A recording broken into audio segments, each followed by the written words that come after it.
শিলিগুড়িতে পড়ুয়ার মৃত্যুতে গ্রেফতার গ্রেফতার ছাত্রীর বন্ধু এবং এক নাবালক সহযোগী। গতকাল এই ছাত্রীকে ধর্ষণ করে খুনের অভিযোগ ওঠে। ছাত্রীর দেহে আঁচড়, কালশিটের চিহ্ন ছিল। মূল অভিযুক্ত বন্ধুর বাড়িতেই খুনের অভিযোগ। আর কি জানা যাচ্ছে কথা বলবো পার্থ আমাদের প্রতিনিধির সঙ্গে। পার্থ, এই বন্ধুর বাড়িতেই জুতো এবং মদের বোতল পাওয়া গিয়েছিল, নিহত ছাত্রীর জুতো এবং মদের বোতল পাওয়া গিয়েছিল। এই বন্ধুকেই কি গ্রেফতার করা হলো? কি অভিযোগে গ্রেফতার?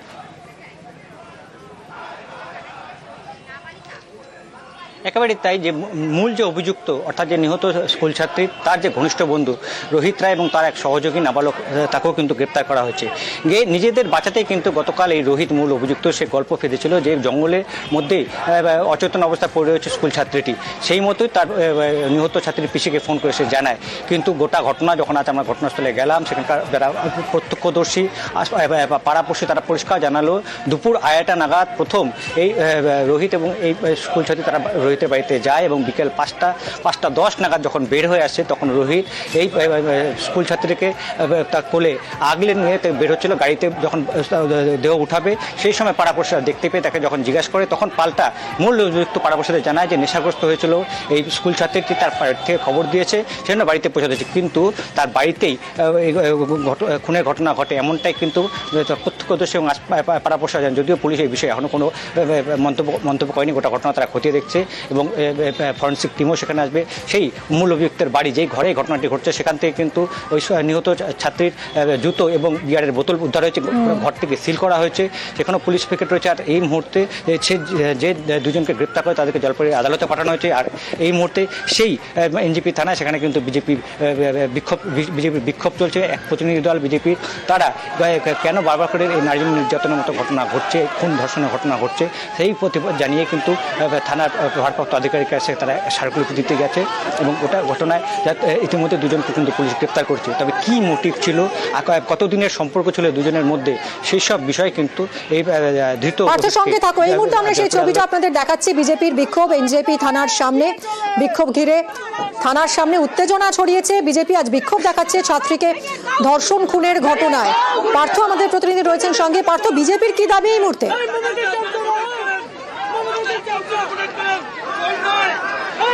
বিজেপির দাবি যে কেন এরকম ঘটনা ঘটছে। এর আগেও শুধু শিলিগুড়ি নয়, গোটা রাজ্যে এই ধরনের ঘটনা ঘটছে, অথচ পুলিশ নিষ্ক্রিয়। সেই অভিযোগ তুলেই কিন্তু আজ বিজেপির এই এনজেপি থানায় ঘেরা। গতকাল রাতেও তারা এক প্রতিনিধি দল বিজেপির আসে।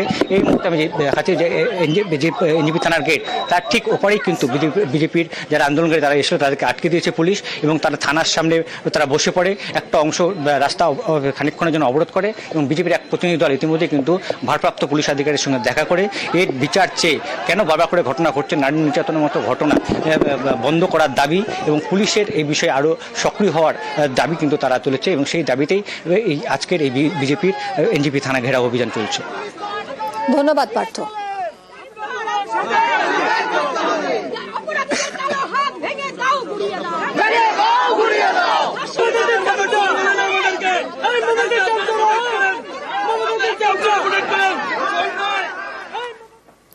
বেলঘরিয়ায় তৃণমূল কর্মী খুন, তৃণমূল কর্মীকে গুলি করে খুন করা হয়েছে। বাড়ির সামনেই যুবকের উপর দুষ্কৃতী হামলা এবং রাস্তার উপর পড়ে থাকে গুলিবিদ্ধ দেহ। সারা রাত দেহ পড়েছিল। অসামাজিক কাজকর্মের প্রতিবাদ করায় খুন বলে দাবি নিহতের বন্ধু। আর এই ঘটনার একটা সিসি ক্যামেরা ফুটেজ দেখুন নিউজ 18 বাংলার কাছে এসেছে। আমরা দেখাচ্ছি সেই ছবিটা আপনাদের। দেখা যাচ্ছে একদম প্রথমে সাদা জামা পরে, সাদা টি শার্ট পরে যে ব্যক্তি চলে গেলেন, তিনিই খুন হয়েছেন। তিনিই সেই তৃণমূল কর্মী। এবং তার কিছুক্ষণ পরে এই বাবলু নামের এই দুষ্কৃতী, তাকে দেখা যাচ্ছে সে ফেরত যাচ্ছে। দুষ্কৃতী বলা হচ্ছে এই কারণেই যে পুলিশ দুজনকে আটক করেছে এই মুহূর্তে। একজনকে সিসিটিভি ফুটেজে দেখা যাচ্ছে, দেখে সিসি ক্যামেরার ফুটেজে রয়েছে এই বাবলু, এবং আর একজন, তার বিরুদ্ধে অভিযোগ সে রেহান অর্থাৎ তৃণমূল কর্মীকে সে হুমকি দিয়েছিল।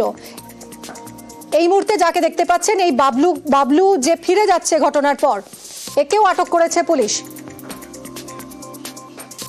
সুবীর আমাদের প্রতিনিধির সঙ্গে কথা বলবো। সুবীর, আমরা সিসি ক্যামেরার ফুটেজ সকাল থেকেই আজ দেখাচ্ছি, যেখানে স্পষ্ট দেখা যাচ্ছে যে প্রথমে রেহান বলে সেই তৃণমূল কর্মী যাচ্ছেন, তার সঙ্গে তার সঙ্গীরা যাচ্ছে 4 জন। এদের মধ্যেই কি দুজন আটক? কি অপরাধ, মানে কি অভিযোগে আটক করা হলো এই দুজনকে? তা দেখো, তোমাকে জানিয়ে রাখি, এই যে রেহান খান যখন তার বাড়িতে যাচ্ছিল, তার পেছনে নীল রঙের যে টি শার্ট পরা ছিল তার নাম জানা যাচ্ছে বাবলু, এবং আরেকজন যে ছিল সাদা রঙের টি শার্ট পরা ছিল তার নাম হচ্ছে মৃত্যুঞ্জয় চক্রবর্তী, ডাক নাম রিজু। এবং এই যে দুজন, অর্থাৎ বাবলুকে কিন্তু পুলিশ এখনো পর্যন্ত খুঁজছে এবং রিজুকে কিন্তু পুলিশ আটক করেছে। এবং এই মুহূর্তে পাওয়া খবর অনুযায়ী রিজু, অর্থাৎ যাকে পুলিশ আটক করেছিল, তাকে কিন্তু পুলিশ গ্রেপ্তার করেছে। পাশাপাশি তোমাকে জানিয়ে রাখি, সুশান্ত দাস যে এই এলাকাতে থাকতো, এখন সেই এলাকায় থাকে না।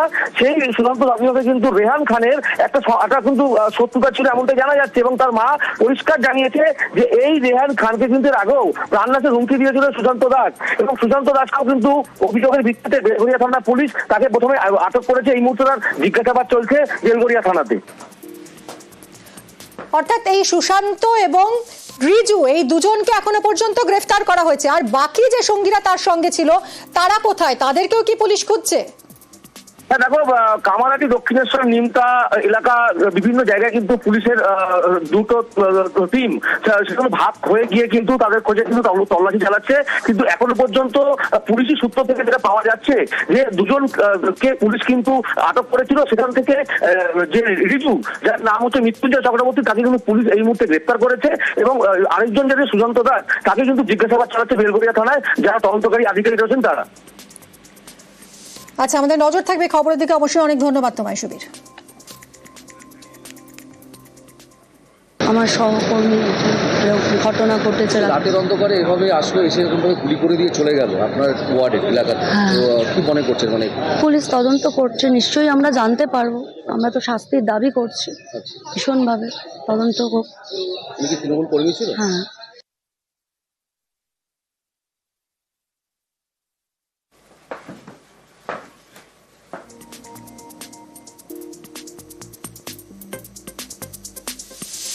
অভিযুক্তদের ছবি দেখা যাচ্ছে এই সিসি ক্যামেরায় ফুটেজে।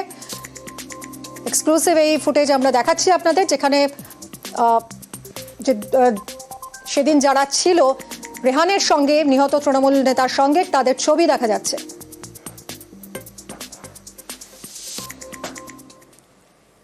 রাস্তা বন্ধের অভিযোগ রেলের বিরুদ্ধে। খড়গপুরে রাস্তা বন্ধের অভিযোগ। খড়গপুর হাসপাতালে যাওয়ার রাস্তা বন্ধ করে দেওয়া হয়েছে বলে অভিযোগ রেলের বিরুদ্ধে। তাই ঘুরপথে হাসপাতালে যেতে হচ্ছে, স্টেশনেও ঘুরপথে পৌঁছতে হচ্ছে বলে অভিযোগ করছেন এলাকার মানুষ। কি বলছেন, কি অভিযোগ করছেন তারা শুনবো। আমাদের যাতায়াতে প্রচুর অসুবিধা হচ্ছে, স্টেশন যেতে অসুবিধা হচ্ছে। আমাদের যেটা 3 কিলোমিটার 4 কিলোমিটার রাস্তা, সেটা এখন আমাদের 10 কিলোমিটার ঘুরে ঘুরে যেতে হচ্ছে। তো খুবই প্রবলেমের মধ্যে আছি। জানি না রেল কি কারণে, কি উদ্দেশ্য নিয়ে তারা করেছে, তাদের ব্যক্তি উদ্দেশ্য না কি উদ্দেশ্য। তার মধ্যে এই একটা রাস্তা খোলা ছিল, এখানে আবার ওরা সিলপ্যাক ফেলে দিয়েছে। কথা বলবো আমাদের প্রতিনিধি রাজুর সঙ্গে। শঙ্কর রয়েছে আমাদের সঙ্গে। শঙ্কর, কি কারণে এইভাবে রাস্তা বন্ধ করে দিল রেলের পক্ষ থেকে, কিছু যুক্তি পাওয়া গেল? তোমাকে জানিয়ে রাখি যে খড়গপুর পুরসভার এই যে মহকুমা হাসপাতাল রয়েছে, পাশাপাশি রয়েছে রেল হাসপাতাল। কদিন আগে এইখানে রাস্তা খারাপ হয়ে গেছিল এবং সেই রাস্তা সারাইয়ের জন্য এই রাস্তাটাকে কদিন আগেই নোটিশ দিয়ে বন্ধ করে দেয় রেল। কিছুদিন কাটতে না কাটতে এরপরে দ্বিতীয় যে রাস্তাটি রয়েছে, যেটা হচ্ছে ঝাপাটাপুর থেকে খড়গপুরে এই রেলের ভেতরে যে রাস্তাটা ঢোকে, সেই রাস্তাও বন্ধ করে দেয় রেল। যে অজুহাতটি দেখিয়েছেন যে রেল এলাকাতে একাধিক চুরির ঘটনা বেড়ে যাচ্ছে, পুলিশ কোনো সহযোগিতা করছে না, বহিরাগতরা অনুপ্রবেশ করছে। সেই ক্ষেত্রে রেলের বেশ কিছু রাস্তা, এইগুলো পৌরসভা থেকে রেলের রাস্তা হয়ে রেল এলাকাতে ঢুকে, সেই সব রাস্তা বন্ধ করে দেয়। এরপরেই ক্ষুব্ধ হয় মানুষরা। এলাকার মানুষদের অভিযোগ, একের পর এক রাস্তা বন্ধের সিদ্ধান্ত নিচ্ছে রেল, যার ফলে ঘুরপথে প্রায় 4-5 কিলোমিটার ঘুরপথে তাদেরকে আসতে হচ্ছে। আমি তোমাকে জানিয়ে রাখি, এই যে রাস্তাগুলো আটকে দেওয়া হচ্ছে, সেইখানে দুটি বড় হাসপাতাল হচ্ছে। এক হচ্ছে খড়গপুর মহকুমা হাসপাতাল, অন্যদিকে হচ্ছে ডিভিশনাল রেলওয়ে হাসপাতাল। ফলে রেল হাসপাতাল বা ডিভিশনাল রেলওয়ে হাসপাতালে আসতে গেলে মানুষকে ঘুরপথে আসতে হচ্ছে, চরম সমস্যায় পড়ছেন। শুধু তাই নয়, এর পাশে রয়েছে স্কুল, ছোট ছোট শিশুদেরকে স্কুলেও ঘুরপথ হয়ে আসতে হচ্ছে। একদম এরকমই একটা গুরুত্বপূর্ণ রাস্তা বন্ধ করে দেওয়া হলো অভিযোগ উঠছে রেলের বিরুদ্ধে। রেলের পক্ষ থেকে কি বলা হচ্ছে শুনবো, এবং এরই পাশাপাশি রেলের পাশে দাঁড়িয়েছেন দিলীপ ঘোষ, তার বক্তব্য শুনবো। আর রেলের বিরুদ্ধে সরব খড়গপুরের তৃণমূল নেতৃত্ব। ग्राउंड जो है उसका फेंसिंग का काम चल रहा है, जहाँ से लगता है कुछ सामान वहाँ पे रखा गया है। काम खत्म होगा तो हटा दिया जाएगा। तो जो स्टेशन से डायरेक्ट रोड जाती है वो रोड तो है ही ना, वो रोड बंद तो नहीं हुआ है, और वही प्राइमरी रोड है। कॉलोनी में हमारा जो खड़गपुर में ही आप देखेंगे इतना ज्यादा एंट्रेंस है कॉलोनी में, आए दिन यहाँ चोरी होती रहती है, लोग एक दिन के लिए घर अकेला छोड़ के नहीं जा सकते हैं, ये स्थिति है कॉलोनी में। तो हम ऐसा ओपन नहीं छोड़ सकते हैं कॉलोनी को, प्रोटेक्ट तो करेंगे। अगर রেল চায় না তার যারা কর্মচারী আছেন তারা ডিস্টার্ব, শুধু তাই নয় বহু জায়গায় মন্দিরের নাম করে অন্য কাজের নাম করে ব্যবসা শুরু হয়ে গেছে, তারপরে যাতায়াত হচ্ছে, গাড়ি ঘোড়া বাড়ছে, তো ওখানকার মানুষদের জীবনযাত্রা ঠিক থাকার অধিকার আছে কিনা? সব জায়গায় রাস্তা চাই, যেখানে ইচ্ছা বাড়ি করবো, যেখানে ইচ্ছা যাবো, এটা সংস্থা দিতে পারে না। এই জন্য আমি কথা বলেছি রেলের সঙ্গে, যেটুকু প্রয়োজনীয় যাতায়াতের জন্য, হ্যাঁ অনেক ঘুরে আসতে হয় বাচ্চাদের নিয়ে, শর্টকাট রাস্তা, বাইক পর্যন্ত যার অনুমতি হয় সেখানে গাড়ি নিয়ে যাবেন, পার্কিং করবেন, সেখানে ইট বালি পাথর বাঁশ রেখে ব্যবসা করবেন, এই অনুমতি দেওয়া যায় না। রেলের এলাকায় অফিসাররা তাদের হঠাৎ কি বুদ্ধি হলো যে গেট গুলোকে বন্ধ করে দিচ্ছে, এই যাতায়াত করতে গিয়ে যাওয়া যাচ্ছে না, ঘুরে যেতে হচ্ছে। স্কুলে এখানে অনেক বাচ্চারা আছে, আমার মনে হয় এটা ঠিক হচ্ছে না, এতে মানুষের অসুবিধা হচ্ছে। কাজ চলছে যেখানে সেটা আমরা জানি, সেখানে কাজ চলতে গেলে রাস্তা কিছুক্ষণ জন্য ব্লক করে রেখে কাজ করতে হয় যাতে কাজটা সুষ্ঠুভাবে হয়, কিন্তু যেখানে কাজ চলছে না সেখানেও তো রাস্তাটা বন্ধ করে দিচ্ছে।